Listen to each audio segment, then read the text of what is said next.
Libro de los Efesios, capítulo 2. Libro de los Efesios, capítulo 2.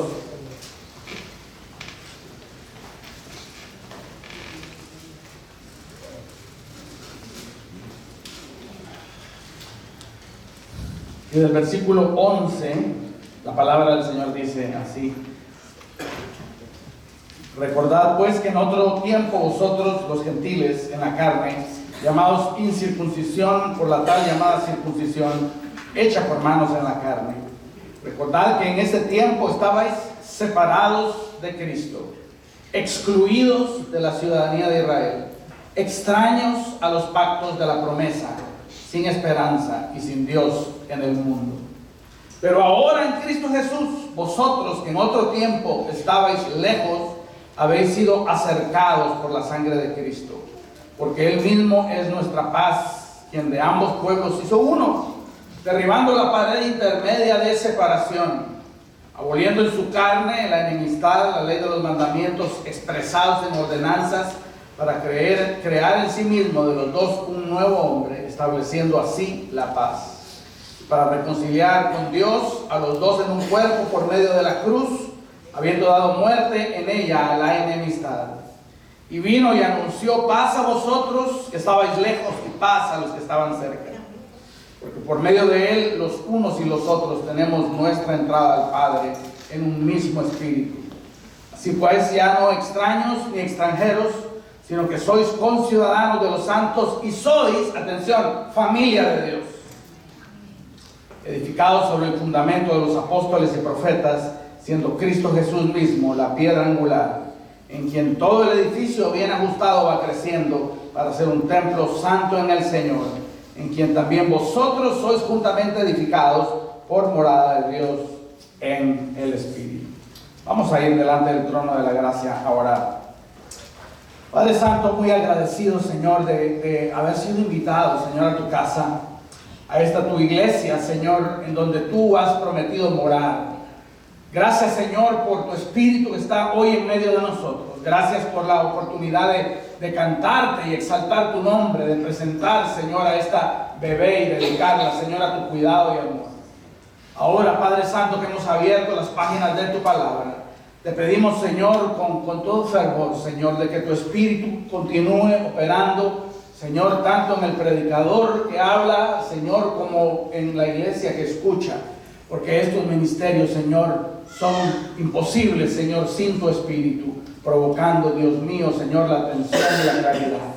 Te damos gracias, dependemos de ti, te amamos, te necesitamos. Señor, gracias te damos en el nombre de Jesús. Amén. Amén. Llegamos a la conclusión, mis amados hermanos, de esta pequeña serie que hemos estado tocando en la iglesia, que hemos titulado Intimidad. Y nos habla acerca de esa intimidad y esa comunión con Dios que la Santa Trinidad, Padre, Hijo y Espíritu Santo, tienen como intención tener esa comunidad y esa comunión y esa intimidad con su iglesia. Hemos visto en el primer mensaje cómo el Padre nos llama a gloriarnos, pero que no nos gloriemos en nuestra propia sabiduría, que no nos gloriemos en ser ricos o en ser buenos, no, sino que nos gloriemos en que lo conocemos a Él, que es el Padre Celestial, que es, hermanos, en quien nosotros encontramos nuestro principio y nuestro fin. Amén. Hemos visto cómo el Hijo se ha revelado, y el Hijo se ha revelado como el perdonador de nuestros pecados, para que nosotros podamos acercarnos al Señor sin culpa, para que podamos acercarnos al Señor sin vergüenza, para que podamos acercarnos y tener comunión con Dios sin miedo alguno. Y Él se ha revelado también como el Dios y Señor de todas las cosas, para que nosotros podamos tener una relación que esté libre de miedo y libre de inseguridad. El Señor ha abierto, hermanos, nuestros ojos para que nosotros tengamos comunión con Él.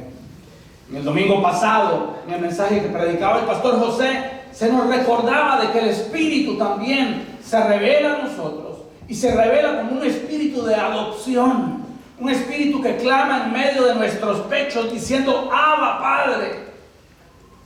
Y esa acción del Espíritu revela de que todos los obstáculos que había entre Dios y nosotros han sido removidos por la cruz de Cristo Jesús. Ahora podemos tener, hermanos, acceso a Dios porque ha, hermanos, sido removido nuestra culpa y perdonados nuestros pecados. El día de hoy concluimos esta serie y hemos titulado, hermanos, este mensaje Conociendo a la Iglesia. Los mensajes anteriores eran conociendo al Padre, conociendo al Hijo, conociendo al Espíritu Santo, y hoy concluimos esta serie con conociendo la Iglesia. Y lo que queremos, hermanos, preguntarnos en esta hora es lo siguiente: ¿es posible tener comunión sana, plena y creciente con Dios aparte de la Iglesia de Cristo Jesús? Esa es la pregunta que queremos respondernos a través de este texto que hemos leído. ¿Es posible tener una comunión sana, plena, creciente con Dios aparte de la Iglesia de Cristo Jesús? Es una pregunta que hemos considerado muy importante porque vivimos en una cultura en donde se glorifica el individualismo. Una cultura en donde se glorifica la autosuficiencia y la independencia. Mientras tú más individual y más independiente y autosuficiente seas, más te vas a llevar los palmares de la cultura. Porque este espíritu independiente viene y dice: yo no necesito ni a nada ni a nadie. Yo trazo mis propias metas, yo defino mis propias prioridades y yo satisfago mis propias necesidades. El individualista se coloca como el sol de su propio universo. No necesita a Dios. No necesita a nadie para vivir, o por lo menos eso es lo que cree. Ahora nosotros somos cristianos y decimos: pastor, pero nosotros somos la excepción. Pero debemos de tener cuidado de que el espíritu individualista y autosuficiente de este mundo no nos infecte. Y aquí la pregunta directa que se nos hace, hermanos, de que si es posible tener comunión con Dios aparte de la iglesia, es una pregunta importante. Antes de contestarla debemos, hermanos, llegar a una conclusión. ¿Qué es la Iglesia de Cristo Jesús? ¿Qué es la iglesia? Quizás de niños, la primera vez que fuimos expuestos a esta pregunta fue cuando mirábamos a los mayores pasar enfrente de un templo y hacerse el signo de la cruz, persinarse. Quizás nosotros, extrañados, y preguntamos: ¿y eso que estás haciendo qué significa? Y quizás alguien nos respondió: hay que tener respeto porque esa es una iglesia. Hace muchos años tuve la oportunidad de ir a Washington, D.C., la flamante capital de los Estados Unidos.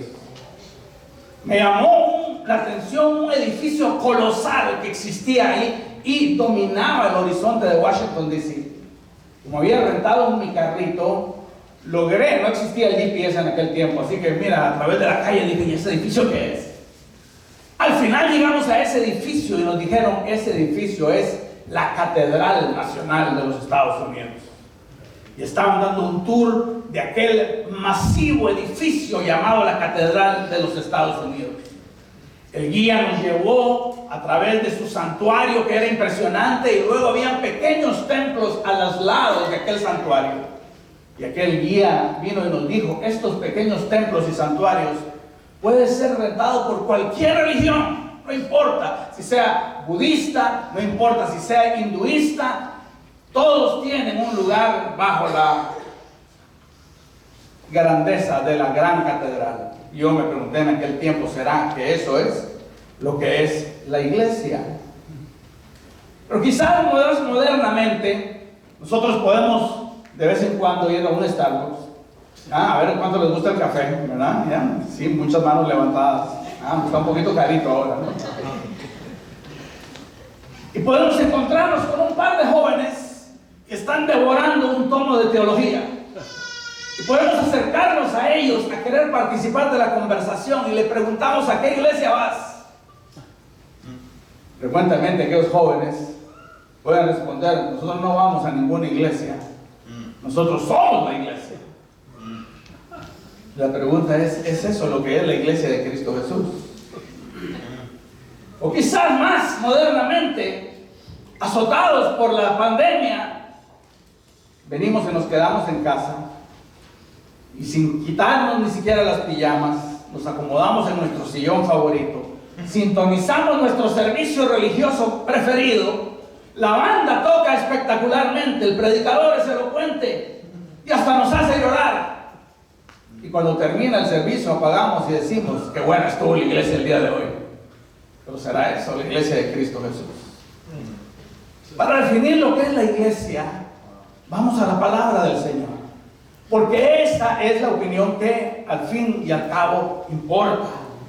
La palabra del Señor, hermanos, nos dice que la iglesia significa aquellos que son llamados a salir de algún lugar. Esa es la composición de las palabras griegas que forman la palabra iglesia, eclesia, que significa los llamados, los sacados, los rescatados. Ponte a pensar de un gran incendio en donde la gente espantada está del otro lado de la calle viendo cómo se consume todo. Y de repente entra un bombero, y de repente el bombero abre con la puerta y se mete en medio de las llamas y logra rescatar a personas. Esas personas rescatadas, esa es la idea de lo que, hermanos, significa una iglesia. Los rescatados, los sacados, los elegidos. El Señor viene y nos dice en Efesios 2 de que Él nos ha rescatado de una vida de enemistad y nos ha llevado a una vida de comunión a los que somos de su iglesia. Primera de Pedro 1 nos dice de que Él nos ha rescatado de nuestra vana manera de vivir y nos ha llevado a otro lugar que es una novedad de vida. Colosenses 1:13 nos dice que el Señor nos ha rescatado del reino de las tinieblas y nos ha trasladado ahora al reino de su amado Hijo. Hermanos, si ese era el incendio espiritual en el cual nosotros estábamos, separados, dice el verso 12, excluidos, dice el verso 13, extraños a los pactos y a las promesas. Nuestra condición era lamentable. Y sin embargo, hermanos, el Señor nos salvó, el Señor nos rescató, el Señor, hermanos, nos liberó de esa condición en la cual estábamos. Y aquellos que son rescatados y liberados, esos el Señor los llama su iglesia. Qué dichoso contarse en el número de aquellos que forman parte de ella.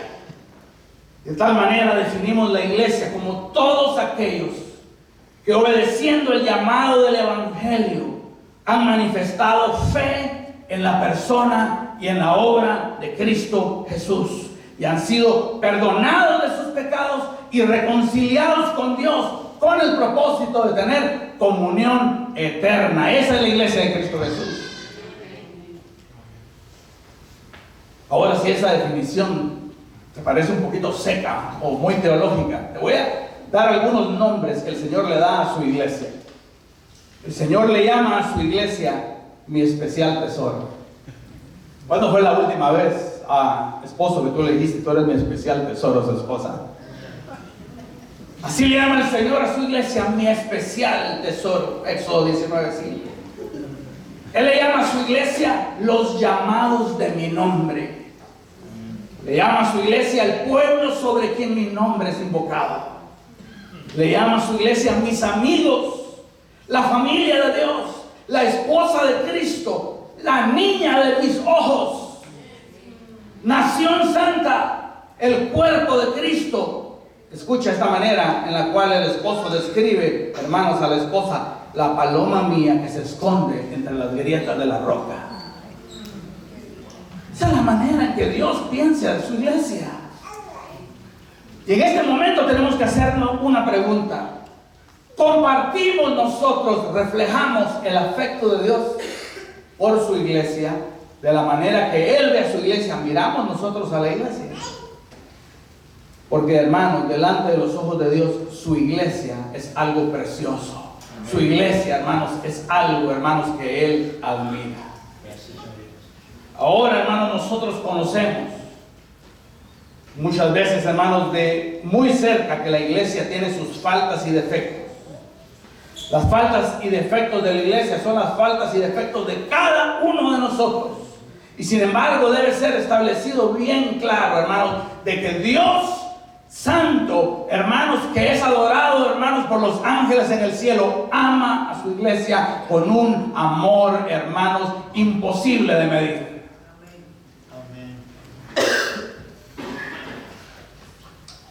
Por eso preguntamos, ¿cómo se llega a formar parte de una iglesia? Y alguien diría, bueno, hay que llenar un papelito que está por allá. Hay que entrevistarse con un pastor, ojalá le caiga bien. Hay que tener una clase de membresía, hermanos. Pero esos son solo, hermanos, es la papelería que se llena de una manera formal. Pero detrás de llegar a ser parte de este cuerpo de personas a los cuales el Señor llama mi especial tesoro, hay profundas, hermanos, verdades espirituales. La palabra del Señor dice, hermanos, que para, hermanos, el Señor hacernos a nosotros miembros de su iglesia, Él tuvo que ejecutar un acto tremendo de redención. Y dice acá, recordad en otro tiempo, vosotros los gentiles estabais lejos, extraviados, erais ajenos. Está hablando de nosotros, hermanos. Pero ahora habéis sido acercados. ¿Qué es lo que nos ha acercado a Dios? ¿Qué es lo que nos da derecho a nosotros ahora a llamarnos, hermanos, la iglesia de Cristo Jesús? Bueno, lo dice el verso 13. Lo que nos ha acercado, hermanos, a Dios no es otra cosa sino que la sangre derramada de Cristo en la cruz del Calvario. No son nuestras obras, no es nuestro apellido, no es, hermanos, ninguna cosa que nosotros podamos ofrecer. Estabais lejos y habéis sido acercados. ¿Y por qué habéis sido acercados? Por la sangre de Cristo. De tal manera, hermanos, que Dios, para salvarnos a nosotros, si tú estás sentado en ese lugar y tú con toda conciencia dices, yo he creído, yo soy parte de la iglesia de Cristo Jesús, yo te voy a decir que yo comparto esa fe contigo, pero te voy a decir lo que tuvo que suceder para que eso fuera efectivo. Lo que tuvo que suceder fue lo siguiente: Dios tuvo que hacerse hombre, Dios tuvo que dejarse escupir, azotar y matar en una cruz como un vulgar ladrón. Y el Hijo de Dios, hermanos, recibió en sí mismo el castigo que nosotros merecíamos. Y luego, hermanos, al tercer día, después de morir, se levantó, triunfó sobre la muerte y el sepulcro y ascendió a los cielos, en donde intercede, ¿por quién? Por su iglesia. Amén. ¡Qué gran salvación! ¡Qué gran membresía el pertenecer a la iglesia de Dios! Un precio muy alto fue pagado. Primera de Pedro nos dice lo siguiente: vosotros fuisteis redimidos de vuestra vana manera de vivir, pero no fuisteis redimidos con cosas perecederas como el oro y la plata. No compramos la salvación, hermanos, no pudimos traer nada, hermanos, como oro y plata por nuestros pecados. No, verso 19: habéis sido redimidos con la sangre preciosa como de un cordero, sin tacha y sin mancha. La sangre de Cristo fue derramada como un acto redentor para que nosotros pudiéramos formar parte de su iglesia. Pero además el Señor ejecutó un acto de reconciliación divina. Hemos sido redimidos, mas hemos sido también reconciliados. Verso 14: Él es nuestra paz, de dos pueblos hizo uno, abolió la enemistad, estableció así la paz y nos reconcilió a tanto judíos como gentiles, y dio muerte a la enemistad en su cruz, y anunció paz a vosotros que estabais lejos y paz a los que estaban cerca. Nosotros parecemos vivir, hermanos, en la era de la enemistad. Nadie se lleva bien con el otro. Ay, hermanos, están las razas blancas y negras, hermanos, que parecen odiarse, y los latinos en algún lugar en medio. Republicanos y demócratas, no los dejes solos, ¿verdad? Porque pueden acabar matándose. Conservadores, liberales, pobres contra ricos. Y los pobres esfuerzos, hermanos, de los hombres para reconciliar hombre con hombre fracasan. Y han fracasado y fracasarán. Hay que levantar leyes para reconciliar a estos sectores, pero nadie puede legislar el amor. Cada grupo trata de avergonzar al otro a través de las redes sociales, proclamándose mejor el uno con el otro. Las mujeres en contra de los hombres, los hijos en contra de los padres. Pero Cristo anuncia, hermanos, que su iglesia goza, para empezar, de paz para con Él. Hermanos, la enemistad que había para con Dios se ha acabado, hermanos, a través de la obra reconciliadora de Cristo. Ahora tenemos paz para con Dios. Y por eso podemos cantar, y por eso podemos doblar nuestras rodillas, y por eso podemos predicar, y por eso podemos escuchar la palabra, porque hay paz para con Dios. Esa enemistad que provocaba nuestro pecado, hermanos, el Señor tomó esa acta de decretos que nos era contraria y la clavó en la cruz del Calvario, y ahora podemos decir: Señor, ya no hay condenación. Yo era tu enemigo y ahora me siento a tu mesa. Yo era, Señor, un ajeno, y ahora, Señor, tú me llamas hijo. Yo era tu enemigo, Señor, y ahora tú me llamas amigo. Señor, y todo en virtud de la sangre de Cristo Jesús. No hay condenación para los que están en Cristo Jesús. Y ese acto de reconciliación nos lleva a reconciliarnos los unos con los otros, a lidiar con nuestras divisiones, porque el Espíritu de Dios echa agua sobre nuestras pasiones carnales. Él vino a reconciliarnos verticalmente, pero también a reconciliarnos los unos con los otros. Porque esta es la iglesia de Cristo Jesús. Es toda raza, toda lengua, toda nación doblando rodilla delante de Jesús y proclamando: Él es Señor. Esta es su iglesia. Por eso, hermanos, buscamos la unidad y buscamos el amor, y nos arrepentimos, hermanos, cuando exhibimos un espíritu de división, porque el Señor vino para hacernos uno. Nunca sacrificaremos la verdad por la unidad, pero el Señor nos llama a buscar la unidad y nos llama a estimularnos al amor y a las buenas obras. Y es aquí donde sacrificamos nuestro individualismo, hermanos, nuestro deseo carnal de que nadie se meta conmigo, porque ya tengo suficientes problemas yo y no quiero oír de los de otros. No, hermanos, no fue Caín el que dijo, cuando el Señor le preguntó: ¿dónde está tu hermano? No fue Caín el que dijo: ¿y a mí qué? Entonces soy yo guarda de mi hermano. Y cuando nosotros miramos a alguien, hermano de la familia de Dios, en necesidad, y hermanos, damos el hombro, estamos exhibiendo no el Espíritu de Cristo, pero el espíritu de Caín. Pero la iglesia está llamada, hermanos, al amor, a las buenas obras. Y esto nos lleva, hermanos, de regreso a nuestra pregunta directiva: ¿puedo yo tener una comunión sana, plena, creciente con Dios, aparte de la iglesia del Señor? Verso 18 dice que por medio de Él, los unos y los otros, tenemos nuestra entrada al Padre en un mismo espíritu. Si pues ya no sois extraños, ya no sois extranjeros, sois conciudadanos de los santos y sois de la familia de Dios. ¿Verdad que cada uno de nosotros creemos en secreto que nuestro país es el mejor? No, Guatemala, el país de la eterna primavera. No, como México no hay dos. No le preguntemos a un argentino después de la Copa del Mundo, ¿no? Pero ahora formamos parte, hermanos, de la patria celestial y somos conciudadanos de los santos. Hermanos, y las enemistades, hermanos, son llevadas al pie del Calvario, y entendemos, hermanos, que tenemos una gran familia. Una gran familia que lo más grande que tiene no es en donde nació en esta tierra, sino el Padre Celestial, bajo cuyo cuidado estamos. Y estamos edificados sobre el fundamento de los apóstoles y profetas. Podemos tener comunión con Dios aparte de la iglesia.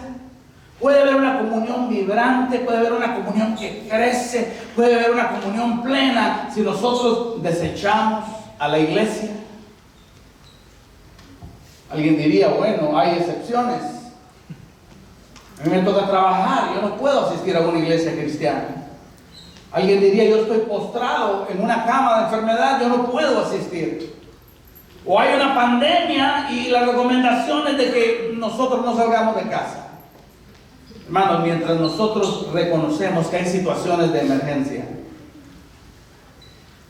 que quizás vienen y garantizan una excepción, nosotros hablamos, hermanos, en contra de ese espíritu individualista y autosuficiente, hermanos, que el Señor denuncia al formar su iglesia.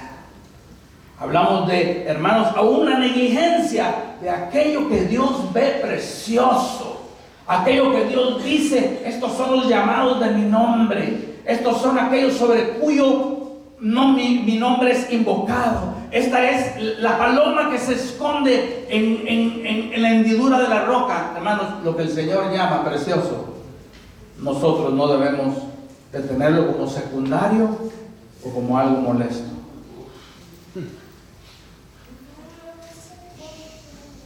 Es que Dios está en todo lugar. Es que Dios es omnipresente. Yo no tengo que ir. Ya dijo el pastor de que la iglesia es personas, no es un lugar. Nosotros reconocemos, hermanos, de que en todo tiempo y en todo lugar el Hijo de Dios, aún solo en la habitación de su casa, puede accesar a través de la fe, hermanos, en Jesús, el trono de la gracia y ser oído por el Padre. Pero escucha cuál es la pregunta. ¿Puede un hijo de Dios tener una comunión sana, plena, creciente con Dios aparte de la iglesia? Y lo que la palabra de Dios revela es de que si lo que nosotros queremos tener una comunión sana, creciente y plena, nosotros necesitamos de la iglesia de Cristo Jesús. Sí, pero la iglesia no es lugar sino gente.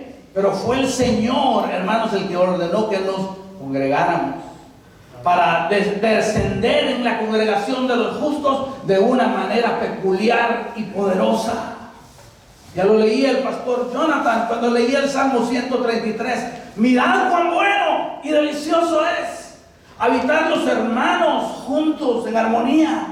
Es como el buen óleo, es como el aceite que cae sobre la cabeza, que es Cristo, porque Él es la cabeza de la iglesia. No es ningún pontífice ni ningún apóstol, es Cristo. Y cae ese óleo de bendición sobre la cabeza, que es Cristo, y desciende sobre la barba de Aarón, y desciende hasta el borde de sus vestiduras y empieza a bendecir al cuerpo. Ese es el rocío de Hermón. Y ahí desciende el Señor. Y allí Él manda bendición y vida eterna. Nos contestamos entonces la pregunta, ¿es posible? Es posible, y tenemos que responder con un enfático no. ¿Por qué? Porque el verso 18 dice que por medio de Él los unos y los otros, los llamados de su nombre, los que Él llama del norte, del sur, del este y del oeste, y los junta bajo la bandera de Cristo, por medio de Él, ellos tienen entrada al Padre en un mismo espíritu. ¿Cuántos conocen una oración famosa que se llama el Padre mío? Nadie, ¿verdad? Ahora, ¿cuántos conocen una oración igual de famosa que se llama el Padre nuestro? ¿Cuántos se conocen el Padre nuestro, verdad? Porque cuando los discípulos se acercan a decirle al Señor, enséñanos a orar, Señor, enséñanos a orar, el Señor viene y les dice, ustedes van a orar así. ¿Cómo? Padre nuestro que estás en los cielos. Porque orando aquí, o hermanos, en nuestra casa, lo hacemos como parte de la iglesia de Cristo Jesús, de ese especial tesoro que Él compró con la sangre de su Hijo. Lo hacemos mortificando ese espíritu individualista y autosuficiente y diciendo, Señor, yo me voy a ir a congregar con mis hermanos a levantar, Señor, tu nombre, Señor, y cuando yo ore, yo voy a decir, Padre nuestro que estás en los cielos, santificado sea tu nombre. Vénganos tu reino, hágase tu voluntad, así como en los cielos, también en la tierra. No es posible una comunión vibrante, no es posible una comunión plena aparte de la iglesia. ¿Por qué? Porque la relación filial con Dios es prometida a su iglesia. Verso 19. Ya no sois extranjeros, ya no sois extraños, sino que sois conciudadanos de los santos y sois la familia de Dios. Somos la familia de Dios. Oye, se dice tan fácil, hermano, pero el ponerse a pensar de que el Dios todopoderoso, hacedor de todas las cosas, creador del universo, tenga una familia y esa familia seas tú y sea yo. Y Él, hermanos, viene y se regocija cuando ve a sus hijos reunidos. Así que un cristiano que quiere tener comunión aparte de la iglesia de Cristo, es como que el padre invite a todos sus hijos a su casa y prepare un tremendo buffet de domingo. Y llame a todos sus hijos y llegue un hijo y diga: yo no me voy a sentar a la mesa, yo me voy a la cocina. El padre dice: pero yo he preparado esto para ti. Yo te he invitado, tú eres mi hijo, siéntate con tus hermanos. Y el hijo viene y dice: no, yo prefiero ir a la cocina, no quiero ver a nadie, no quiero tener problemas, no quiero platicar con nadie. Esa no es una comunión plena, no es una comunión sana, no es una comunión creciente, hermanos, porque necesitamos de la iglesia de Cristo Jesús. Alguien pudiera decir: no, pero es que las iglesias están llenas de problemas. Y a eso lo que diríamos es un sonoro ¿qué? Amén.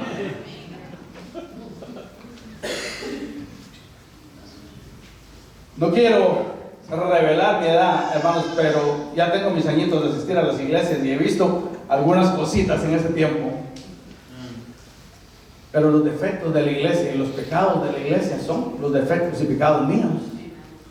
Y cuando eso se multiplica por 100, hermanos, hay un potencial por conflicto. Y sin embargo el Señor viene y dice: no dejen de congregarse como algunos tienen por costumbre, porque yo quiero de que este grupo de santos pero pecadores al mismo tiempo se reúnan, y que cuando levanten sus manos reconciliados por la fe en Jesús, yo voy a mandar allí sanidad, yo voy a mandar allí bendición, yo voy a mandar allí vida eterna. Así que si estás en la cocina de Dios, salte de la cocina, porque Él quiere de que te sientes a la mesa. No es posible, porque el crecimiento espiritual es prometido a la iglesia. Verso 20: edificados sobre el fundamento de los apóstoles y profetas, siendo Cristo Jesús la piedra angular. Nota, no es ningún hombre, no es ningún apóstol, no es ningún pontífice, no se llama el apóstol X, no se llama Francisco, no. Verso 21: en quien todo el edificio bien ajustado va ¿qué? Creciendo para ser un templo santo en el Señor, en quien también vosotros sois juntamente edificados para la morada de Dios. En el contexto de la iglesia cristiana, hermanos, Cristo es lo más importante. Cristo es la cabeza, Cristo es la piedra angular. Y en ese contexto el Espíritu Santo se mueve repartiendo dones. Se mueve repartiendo dones para el beneficio de todo el cuerpo. Y el Señor ha repartido dones el día de hoy acá, y los está repartiendo mientras hablamos a través de su Espíritu. La pregunta es: ¿vas a usar tú tus dones para el enriquecimiento de la iglesia? ¿Vas a amar la iglesia de esa manera? El Señor reparte dones de ayuda, el Señor reparte dones de administración, dones de predicación, dones de ánimo, dones de sabiduría, dones de exhortación, dones de profecía, de milagros. ¿Para qué? Para que la iglesia vaya creciendo, nos dice nuestro versículo, y en ese expandir de la iglesia, ¿qué es lo que experimentamos? Lo que significa ser la morada de Dios. Dios se manifiesta, Dios, hermanos, se mueve en medio de nosotros. Así que, hermanos, el mensaje es acerca de conocer la iglesia y su importancia para tener comunión con Dios. ¿A qué nos lleva esto?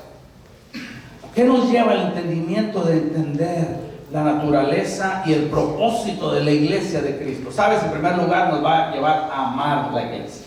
¿Cuántos aman aquí la iglesia de Cristo Jesús? Amén. A pesar de sus defectos, a pesar aún de sus pecados, Dios la ama a pesar de ellos. Es que ¿sabe qué me gustaría a mí encontrar, pastor? Una iglesia como la de Efesios, o una iglesia como la de Colosenses, una iglesia como la del principio. Yo diría que no hemos leído muy bien nuestra Biblia, si ese es el caso, porque la iglesia de Éfeso es una iglesia a la que el Señor le dijo: estás perdiendo tu primer amor. A la iglesia de Colosenses fue una iglesia a la que se le advirtió en contra de la adoración de ángeles. La iglesia de Corinto era una iglesia que estaba permitiendo la inmoralidad, y sin embargo el Señor no las condena, sino que las corrige y las afirma en todo su amor. No, aquellas iglesias, hermanos, no son diferentes a las nuestras, y el Señor nos llama, hermanos, a reflejar el amor que Él siente por ellos. Y si había, hermanos, faltas y defectos en iglesias pastoreadas por Pedro y por Juan, y el servicio de oración era Santiago el que lo dirigía, ahí había problemas. Va a haber problemas en una iglesia en donde José, Jonathan y Alex están también, ¿verdad? Pero ¿sabes qué? Lo hermoso de la iglesia, hermanos, es la presencia de Dios en medio de nosotros. Amén.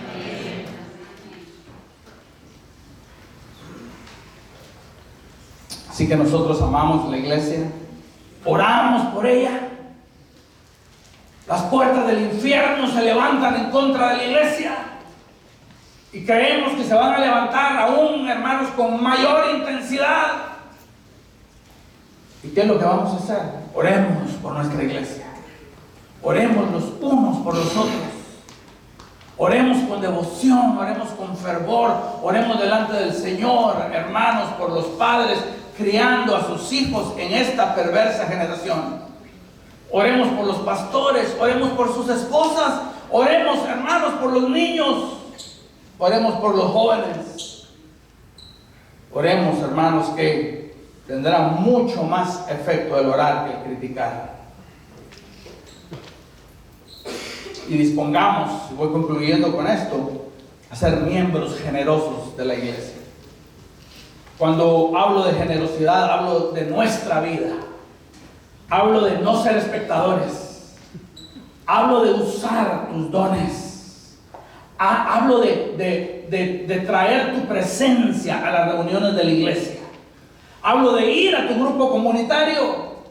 Hablo de entrar por esas puertas con acciones de gracias y traer alabanza en los labios. Y si traes tu corazón lleno de dolor, trae tu confesión también delante del Señor. Hablo de ver a tu hermano que está sentado aquí como lo que es tu hermano en Cristo Jesús y miembro de la familia de Dios.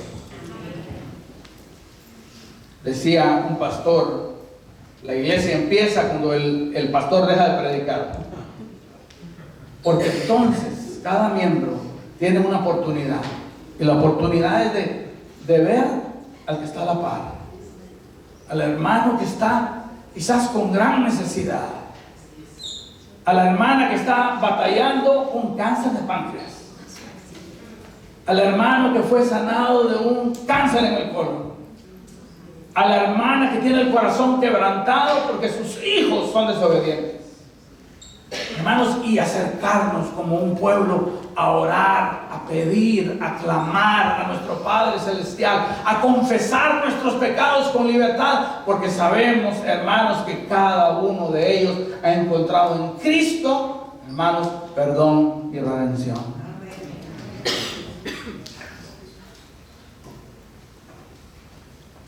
Así que el día de hoy, cuando nos vayamos,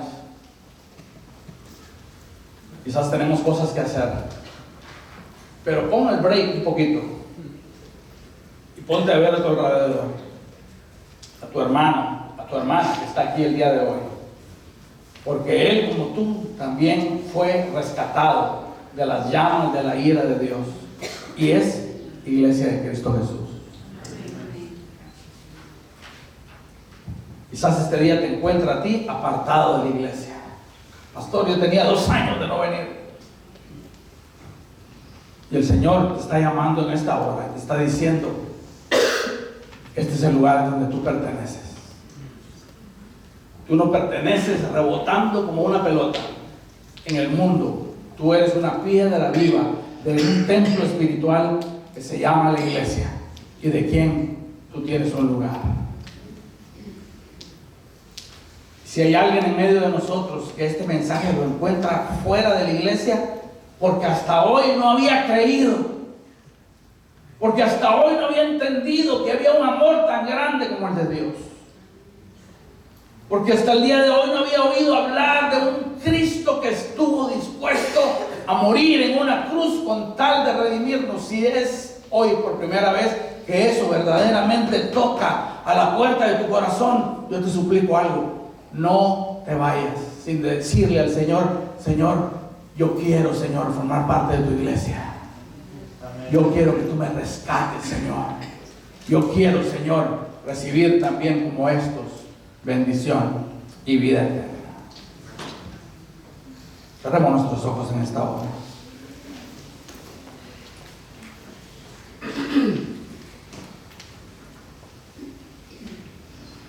Oh Señor, tú quieres tener comunión con nosotros. Ese es el propósito, Señor, de habernos redimido. Si no, nos hubieras dejado ahí, Señor, en nuestros delitos y pecados. Pero has restaurado esa relación a un precio muy alto, Señor. Y ahora, Señor, está aquí tu iglesia, aquí reunida, Padre Santo, para darte gracias. Señor, nuestros corazones están agradecidos, Señor, delante de ti. Y queremos, Señor, levantar nuestras manos, Señor, en agradecimiento. Si eres movido a levantar tus manos en esta hora o a ponerte de pie conmigo, hazlo en esta hora. Señor, te damos gracias, Señor, por habernos rescatado de nuestra, Señor, vana manera de vivir. Gracias por el precio, Señor, pagado, la sangre del Cordero derramada, Señor, perfecto y sin mancha. Oh Señor, nos arrepentimos por aquellas veces que hemos alzado con ligereza, Señor, nuestra boca y nuestros labios y nuestras opiniones en contra de tu iglesia, Señor. Perdona, Dios mío, porque tú nos has revelado cuánto la amas. Te queremos pedir, Señor, de que ahora que estamos acá, tú nos uses, impartas dones, Señor, Padre Santo, y nos llenes de tu Espíritu, Señor, porque queremos bendecirnos los unos a los otros. Queremos, Señor, bendecir a nuestros hijos y a los hijos de nuestros hijos, y queremos bendecir a nuestros ancianos. Gracias te damos, Señor, porque nosotros, Señor, somos la familia de Dios, por tu gracia y por tu amor. Gracias te damos, Señor, en el nombre de Cristo Jesús, Señor. Amén, Señor. Amén. Amén.